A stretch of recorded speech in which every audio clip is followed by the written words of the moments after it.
बिस्मिल्लाहिर्रहमानिर्रहीम। अस्सलाम वालेकुम जी दोस्तों, कैसे हैं? सब ठीक हैं, उम्मीद है खैरियत से होंगे। आज जी एक दोस्त ने सवाल किया कि जी मेरे पास राजनपुरी बकरी है और आपके पास भी राजनपुरी बकरियां हैं, तो मेरी बकरी का जो है दूध कम है, तो उसके दूध बढ़ाने का कोई तरीका बताएं। तो इस बारे में आज बात करते हैं। सबसे पहले तो ये है जी, आप जब बकरी वगैरह रखें, कोई नया बंदा बकरी रखे, तो सबसे पहले अगर उसको ये देखे कि वो किस मॉडल पे काम करना चाह रहा है, उसने उससे दूध की प्रोडक्शन लेनी है बकरियों से, या गोश्त के हिसाब से उसको बनाना है, फैटने के हिसाब से, या उस ब्रीड पे काम करना है।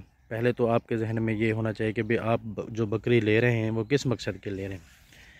तो चलो ये एक अलहदा टॉपिक है, इस पर फिर बाद में बात करेंगे।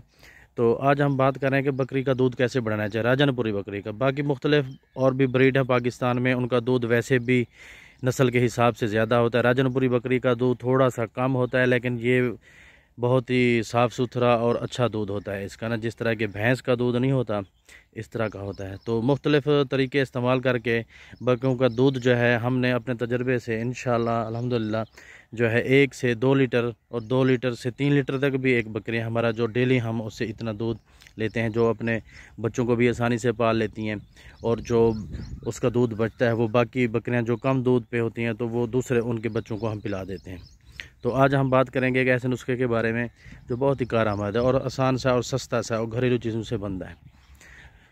पहले नंबर पे जी आपने ले लेना है 1 पाव टोटा चावल। ये जो टोटा चावल होता है ये आम बड़ा चावल जो होते हैं वो महंगे होते हैं, तो टोटा चावल ये आसानी से सस्ता सा मिल जाता है। तो 1 पाव आपने टोटा चावल ले लेना है।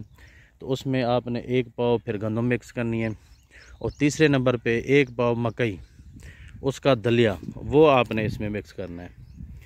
और ये तीनों चीज़ें आपने एक बर्तन में डाल के उसमें आपने जो है आधा चम्मच सफ़ेद ज़ीरे का डालना है।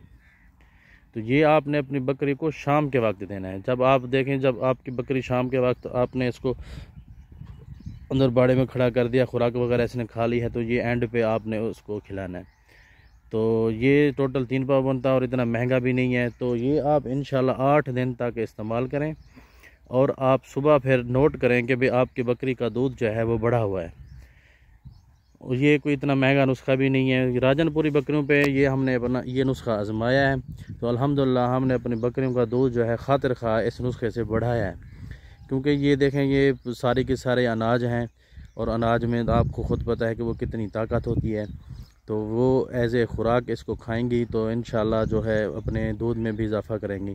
क्योंकि जो भी फार्मर हजरात होते हैं वो बकरियों का दूध कम, ये उनके लिए बहुत बड़ी परेशानी होती है। क्योंकि एक तो उसने अपने बच्चों को भी पालना होता है। वो ऐसी बकरियां कुछ होती हैं जिनके थन वगैरह छोटे होते हैं, तो वो तो बड़ी मुश्किल से जो है अपना बच्चों को पाल रही होती हैं। तो अगर कोई वाफिर दूध भी चाहिए तो वो तो ज़रा फिर मुश्किल ही हो जाता है। तो सबसे पहले जो है आप देखें कि भी नस्ल दूध वाली आप ले रहे हैं कि नहीं, उसका दूध वैसे है कि नहीं है।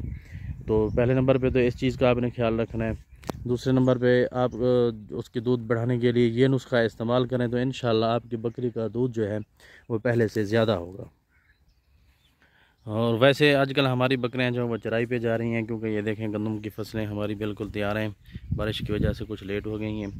तो ये थ्रेशने लगती हैं, तो ये फिर जब उठा लेते हैं तो इसमें गंदम के सिट्टे वगैरह पड़े होते हैं, तो वो फिर खाती हैं सिट्टे। तो वैसे भी वो आपको पता है गंदम ज़्यादा जो है गर्म है, और आजकल नई गंदम वैसे ही गर्म होती है। तो इसका हमें ये फ़ायदा हो रहा है कि भाई हमारी बकरियां जो है ये इनको सोए हुए 2-2 महीने तकरीबन हो चुके हैं।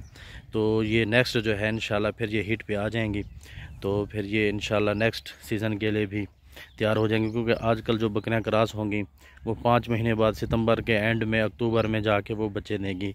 तो जो बहुत ही फेवरेट अच्छा सा मौसम है ना, उसमें ज़्यादा सर्दी होती है ना ही ज़्यादा गर्मी होती है, और सर्दी आने से पहले 2 महीने का हमें तकरीबन वक्त मिल जाएगा। तो 2 महीने तक जो बच्चा है वो साफ ज़हर है, वो तो काफ़ी हेल्दी और तगड़ा हो जाएगा। तो वो इंशाल्लाह जो है आने वाली सर्दी वो भी आसानी से बर्दाश्त कर लेगा, और खाना पीना भी उसका दूसरा जो है वो खुराक पे आ जाएगा, दूध से भी निकल आता है बच्चा। तो ये ब्रीडिंग सीज़न का बहुत फ़ायदा होता है। इसी वजह से जो है आपको जो है हमेशा इस चीज़ का ख्याल रखना चाहिए कि भी आप जब भी अपनी बकरी क्रॉस कराएँ उसको हमेशा जो है अपना सीज़न जो है 2 साल में 2 सीज़न है। एक तो मार्च अप्रैल में आप उनको प्रेग्नेंट करवाएं, क्रॉस कराएं। दूसरे नंबर पे जो है उसको आप सितंबर अक्टूबर में क्रॉस करें, जो कि 5 महीने बाद जाके जो है फरवरी मार्च में बच्चे देंगी। तो ये भी आइडियल मौसम होता है, इसमें ना ज़्यादा सर्दी होती है ना ज़्यादा गर्मी होती है। अगर आप आउट सीज़न बकरियां क्रॉस कराएंगे तो उनका सबसे बड़ा नुकसान यही होगा कि ज़्यादा गर्मी और ज़्यादा सर्दी की वजह से आपकी बकरी का दूध नहीं होगा, जिसकी वजह से बकरी अपने बच्चों को नहीं पाल सकेगी, तो वो आपके लिए बड़ा मसला बन जाएगा। तो इस वजह से हमेशा बकरी का दूध लेने के लिए आप इस बात का भी ख्याल रखें कि भाई हमेशा जो है ब्रीडिंग सीज़न में आप जाके अपने बकरियों को ब्रीड करवाएं, तो इसका आपको बहुत से फ़ायदा मिलेगा। तो ये थी हमारी आज की चंद बातें जी, दुआ में याद रखिएगा। अल्लाह हाफ़िज़।